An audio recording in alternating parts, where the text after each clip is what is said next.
Okay, good morning, and thank you very much for being here. We're going to try to make it a little easier for you to find something you like to read when you come visit the library by taking a little personality test so you can narrow down like your top 3 likes and then even dislikes, so you know, I probably won't like that, and you don't have to waste your time on it. Okay, it gives you a bit of direction when you come into the library to be more successful at choosing something you're gonna like. I know that I have sometimes chosen a book and you think, oh, the cover's cool, it got good reviews, and you open it up and like the first chapter, I'm just thinking, no, I'm not gonna be finishing this one, I don't love it. So this should help you avoid that a little bit more and really hone in on things that you're a little more guaranteed to like, okay? So we're gonna be taking a genre personality test. So you all have the papers in front of you so that we can keep track of your thoughts as we go through it. Okay? Go ahead. And go ahead. And go ahead. I don't think anyone has questions. Okay. Right now, you would rather be. So the goal here is to choose 3 or 4 things from that list. Not just one answer, but 3 or 4 things.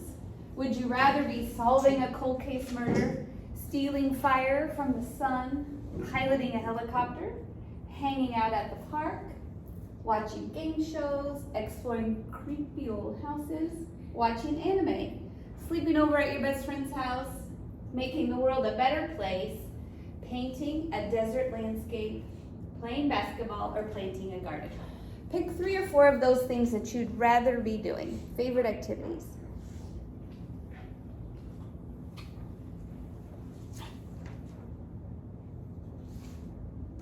Okay, let's look at the next one. You read because you like figuring out what's going to happen. You must escape life on Earth whenever possible. You love suspenseful stories that keep you turning the pages. You like to read about other people's problems.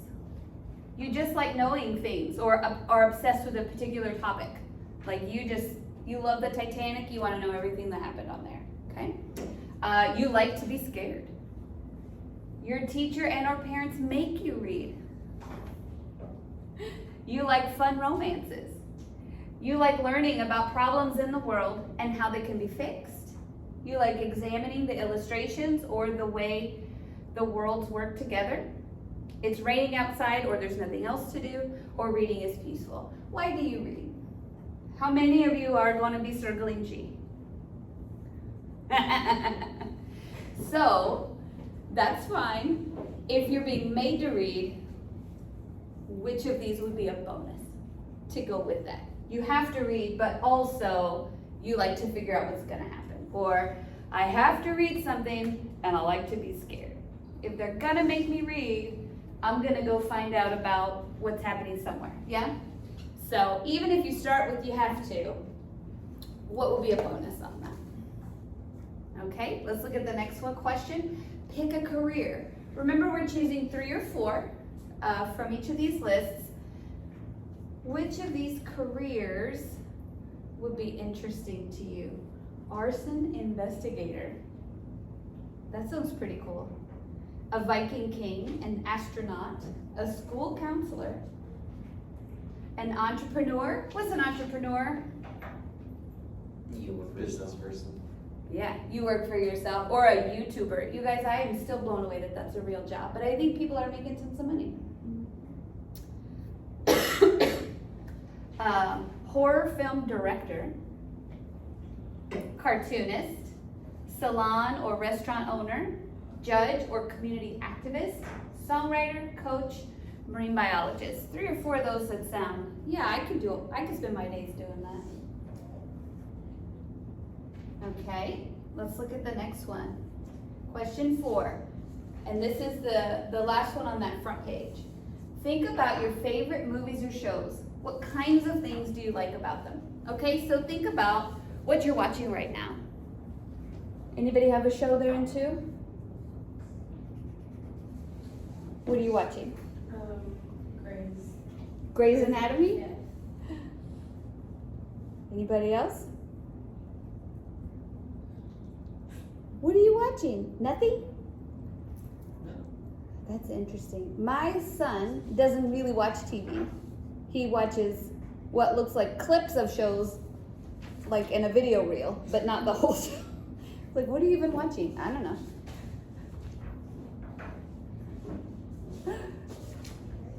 But Grey's Anatomy, that's an old one. We used to have to wait till every Thursday night to watch Grey's Anatomy. It's still coming out. It's still coming out? Yeah. I didn't know that. Oh, it might be weird though. Yeah. Like, I used to watch Days of Our Lives in college. I built my whole college class schedule around making sure I could be free at 1 o'clock to watch Days of Our Lives. Because everything just came on TV. There was no DVR or on demand. None of that existed, right, in the dark ages. We barely had electricity. So you had to build your day around it. And then in the summers now, like if I see it on, I'll click on it and it's just like, all the characters are different. I don't get into it. But I remember just loving it. But I love to go back and watch, like, I'm going to restart Friends and watch it from the beginning. Or I'm going to restart, some series that's old and has a million seasons and episodes and you can just let it play. And that's kind of comforting because you don't have to pay full attention, right? You don't have to pay full attention. You know what's going on. And it's just nice to have in the background. So sometimes that's how we pick a book too. What's something that's just comforting and pleasant? I call those like a beach read, where it's just easy. It's not going to challenge your brain. You're not necessarily going to learn something new. It's just nice to have going on. A nice story to be a part of. So what kind of shows do you like? 3 or 4 of those. Oh, you can talk about them with your friends. When I first started teaching, every Thursday was Desperate Housewives. And, what else? What came on right after Desperate Housewives? Maybe it was Grey's. Maybe it was something medical. I don't remember. But we'd watch those on Thursdays, and then Friday at lunch, that would be our discussion. What happened on Desperate Housewives? So that's a fun part of it. It makes it much more social. Things about sports, award winners, regular people taking on problems in society. Pick 3 or 4 of those things that you like in a TV show. And then can you guess what we'll try to do? Apply that to the books. Yes. All right. The next one, and that's the next page for you, choose a place. Pick 3 or 4 places that you enjoy being. An escape room, Hogwarts, London in the year 2525, future. Your bedroom, comic store, bookstore, and library. Yes, that's a big yes for me. A haunted house, that's a hard no for me. Arcade or bowling alley, a beach party, top of a building like a superhero, the Metropolitan Museum of Art in New York City, Wrigley Field, or a log cabin in the woods near a sparkling lake. Oh, that sounds great. We could go now. Okay, give us the next one, Allie. You're making dinner, who will you invite? Now this one's a little bit more thoughtful because it's like, who would you surround yourself with? If you could have an interesting conversation with somebody, who would you choose? An FBI agent and a criminal mastermind? An elf, a goblin, or a ranger? Thomas Edison, Leonardo da Vinci, and Galileo? Only those friends who really understand you. No one. You're not in the mood to deal with people tonight. A werewolf, someone who can see the future, and an alien from another galaxy. Big Nate, Harold and George, and Greg Heffley. Those are the characters. That cute new boy or girl at school. Dr. Martin Luther King, Malala Yousafzai, and Gandhi. Frida Kahlo, Eminem, and Lady Gaga, artists. Jackie Robinson, Mia Hamm, Yao Ming, and Muhammad Ali. What are they? Athletes, exactly. And Dr. Jane Goodall, Dr. Temple Grandin, and Greta Thunberg. So a lot more intellectuals there. Which groups of people do you think it would be cool to have a dinner with? Okay, next one. Which sounds interesting? Watching for possible shoplifters. Sword fighting. Artificial intelligence. Eating pizza and watching TV. Your niche Instagram feed, cobwebs and creaky stairs, belly buttons, secretly doing something nice for someone else, standing up for what's right, even if it means you'll get in trouble, brand new sharpened colored pencils, Monday Night Football, or living in a treehouse? 3 or 4 things that sound interesting. Okay. Question 8. Pick a pet. 3 or 4 interesting pets. A crow that spies on humans and tells you what he sees. That sounds very cool. A pegasus. That's a winged horse. A talking robot camel. A soft puppy that needs a new home. A jellyfish with a genius IQ. Tarantula spider. A wisecracking guinea pig. A sweet older cat that snuggles. All the animals in the shelter. I have a friend who would choose this 100%. A moose that sings and does ballet. A dog that can catch a disc in midair. No pets for me. Animals do the best in the wild. Okay, number 9. We're almost to the end. Pick something to wear. Dark sunglasses and a long black coat. A suit of armor, chainmail, or wizard robes. Lab coat, safety goggles, hazmat suits. Jeans, a t-shirt, and a hoodie. Whatever's clean, I don't care. Anything you can run for your life in. A funny graphic t-shirt and a pair of shorts, even if it's freezing outside. We all know those people, don't we? We all know those people. Something colorful, fashionable, and fun. Rolled up sleeves and a megaphone. A super creative cosplay costume you made yourself. Sports jersey from your favorite team. Overalls, old sneakers, and gardening gloves. Okay, and the final question, question 10. You wake up alone on a deserted island. What's your reaction? All of a sudden, you're in the middle of nowhere, all by yourself. How did I get here? How cool, an adventure. How can I build a huge bonfire? Well, this isn't good. Where's the Wi-Fi on this island? I need to find the big animals on the island before they find me. Hi, I'd like to order a pizza. Are any of my friends here too? Are there other people here? Does anyone need medical attention? What an incredible sunrise. I'm gonna miss the big game.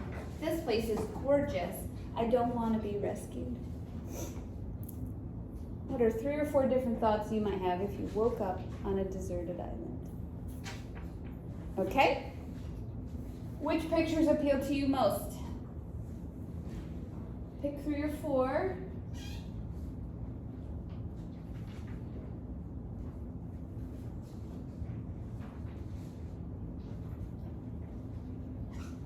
Okay, and the next one, scoring. So now, on the back of your sheet, where it looks like this, you're just gonna make tally marks. Just go through and look at all the questions and see how many times you circled A. So maybe you circled A twice. How many times did you circle B? It might be none. Maybe you did C 3 times and 5 B's and 2 E's. And kind of just go through the different L's and tally up how many times you chose that answer choice.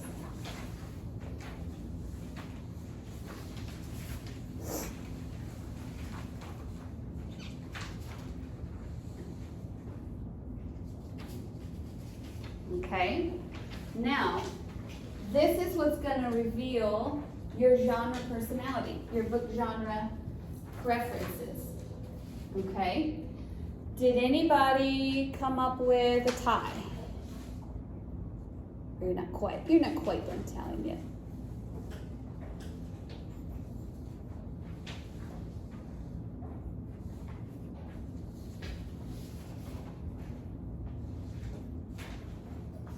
Did you get any ties? No. No? What was the winner? L. L, which is, oh, we're going to find out what L is in a minute. So you're an L, okay. A clear winner. That's unusual. That's a strong personality. Okay. What'd you get? Right now, I have A and D are tied. A and D are tied, okay. How about back here? Who's your winner? I'm not done yet, but I have D. D is coming out strong, okay.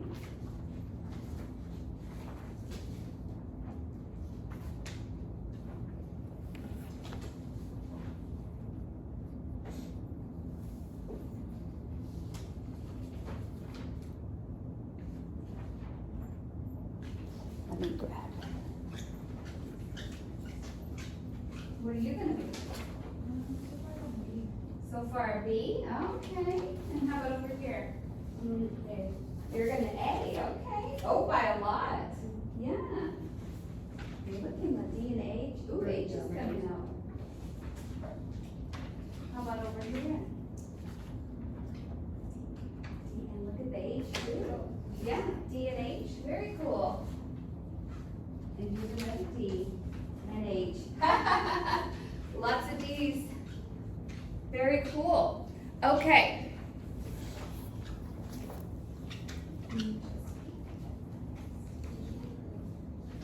There you go. So if you go to the back page, my genre personalities are, we're gonna reveal what those letters mean, okay? Your results. Go ahead. Mostly A, you're a questioner. Did we have any A's in here? You're an A? So questioners are curious and like to know how and why things happen. They tend to be logical, skeptical, deep thinkers. It even gives some pet peeves. What's a pet peeve? So you don't like. Things you don't like, things that annoy you. Not knowing what's going on would be a big pet peeve. Being told to mind your own business would be a pet peeve. Recommended genres, if you're an A, would be mysteries, detective stories, historical fiction, science fiction, and dystopia. Okay? And then around the room, I've hung these posters. So the A questioner could come read that. And then here's a whole list of recommended books that fits in that category. Okay? I've also made you each these bookmarks for whatever you turn out to be, and it's got recommendations on the back. Okay, there was, anybody B? No B's in this room. What about, you are? I had B on 4. Okay, let's see what it is. Escapists. So that's fantasy, mythology, science fiction, dystopic, and graphic novels. So stories that are not super realistic. They give you an escape, okay? How about D? Oh, C, I should know the alphabet. C is the innovator. Good at many things, but they're superstars in subjects like science, technology, and math. Recommendations, science fiction, action and adventure, survival, steampunk, and dystopia. Okay? Who was a D? I had D at like. You had I D. had like 3. So realists.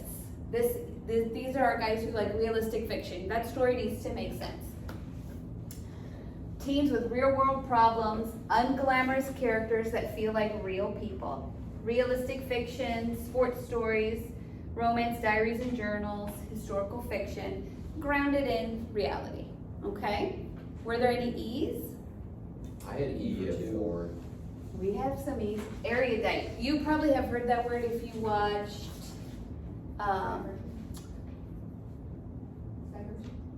Divergent. Thank you. Woo! That word immediately left my brain. Erudites love to know things. Some erudites have very specific interests, while some just want to know about everything. But the recommended genre would be anything that goes with your topic of choice. So this is our nonfiction lovers, fact books, trivia books, world records, philosophy, logic puzzles, books on your topic. So books on the Titanic or books on UFOs, whatever you're kind of fixated on at the time, okay? Let's go look at F. Were there some F's? No. F would be thrill seeker. What's G? The comedian, people that chose funny stuff. And then we're gonna skip a little bit to F because I know there were several F's in the room. G, H. Okay, let me just pause right here because Mrs. Ozuna is so mad about this word. She says it's not a word and she's upset about it. I think it says amig. Instead of saying amigo or amiga for friend, it's because it says, it's Spanish for the word friend, and Mrs. Ozuna's like, no it isn't, that's made up. She was upset. She said, that's not how it works, that's not appropriate. It means friend. I've never heard that either. I think they were trying to say amiga or amigo, but without like keeping it neutral. But Miss Ozuna said that's how Spanish works and she didn't like it. But it means friend. Amigos have a high level of social intelligence and tend to be well liked by their peers. Realistic fiction, romance, rom-coms, the classics, books that focus on peer relationships. Okay, what's the next one? Eyes. And remember, you probably had 2 or 3 categories that came up pretty significantly. So you've got 2 or 3 places to go. But I was the activist, passionate about protecting the rights of people and animals, drawn to realistic fiction, narrative nonfiction. Narrative nonfiction is from the nonfiction section, but it reads like a story. So that would be books like Devil in the White City or Isaac Storm. Those books by Eric Larson. They read like a story, but it's all very factual and they're in the nonfiction section. Historical fiction based in fact biographies and documentaries. Okay? J, the artists. Artists march to the beat of their own drum, creative and express themselves, and they tend to like poetry, realistic fiction that relates to arts, crafts books, magazines, biographies, and graphic novels with strong artwork. Okay? K, the sports fan. Obviously liking to read things about sports. Okay? L, the naturalist. Feels most at home when they're outside, and they tend to be drawn to natural science fiction, that's the 500s, wilderness survival, fiction and non-fictional animal stories, photography books. Okay? So, around the room, and I'm gonna let you get up in a minute, you have these posters where you can group together and talk about that personality trait and look at some of the recommendations so that when you want to come in here and get a book, it gives you a direction. Now that doesn't mean you're going to like every single book in those categories, and it doesn't mean you wouldn't like something else, but it gives you some kind of framework to come make choices with, because sometimes you go in there and y'all, we have, I just looked at it, we have 14,000 books about. That can feel overwhelming. You're like, I don't even know how to choose one. There's so many. Those shelves are just packed, and it's hard to have a way to make a choice. This can at least give you a place to start, okay? So I also made the bookmarks I told you. So the one that looks the most interesting to you, you could come and get a bookmark, and that way you just carry it with you, and it gives you a little recommended list of books that go with that topic, that personality trait, so that you have a way to kind of start developing some likes or don't likes when you come to choose a book in the library. Does that sound good? Yeah.